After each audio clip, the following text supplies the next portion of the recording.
So, remember that patch Nintendo released for Mario Kart World? You know, the one they said would fix the whole mess with the course rotations in online play? Yeah, turns out it didn't fix anything. At least, not in any way that actually matters. In fact, it's looking more like Nintendo pulled a fast one. They dropped a vague patch note. Everyone cheered, thinking they'd listened to the backlash, and now it's clear nothing's really changed. And honestly, it's worse than just ignoring feedback. It's manipulative. Let's talk about what's going on here, because it says a lot about where Nintendo's priorities are and how they're treating their players. If you've been playing Mario Kart World online, you've probably noticed the ongoing frustration with how tracks are selected in versus mode. The core of the issue? Players want to race on proper 3-lap courses. Those are the tracks that feel competitive, strategic, and actually fun.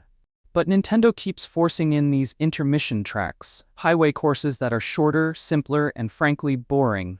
They require less skill, less strategy, and players aren't shy about saying it. They don't want to play them.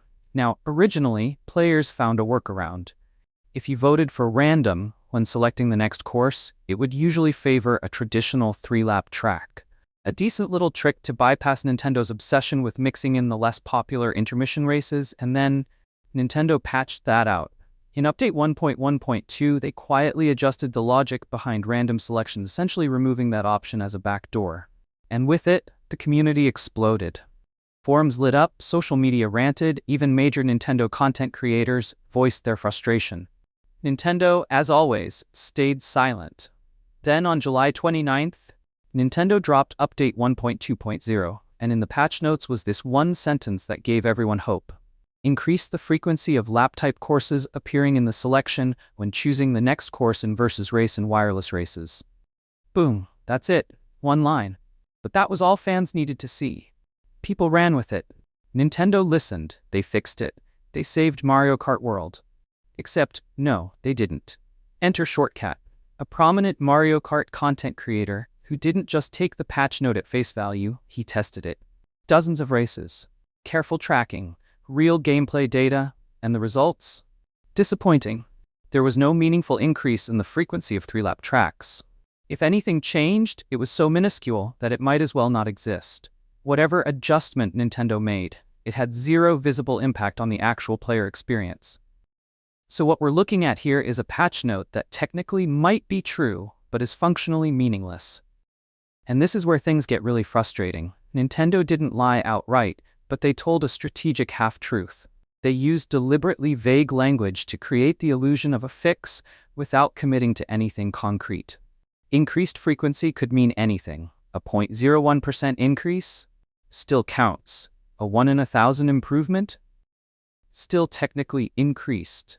And they don't give numbers, no stats, no breakdown, no transparency. This isn't just lazy, it's calculated.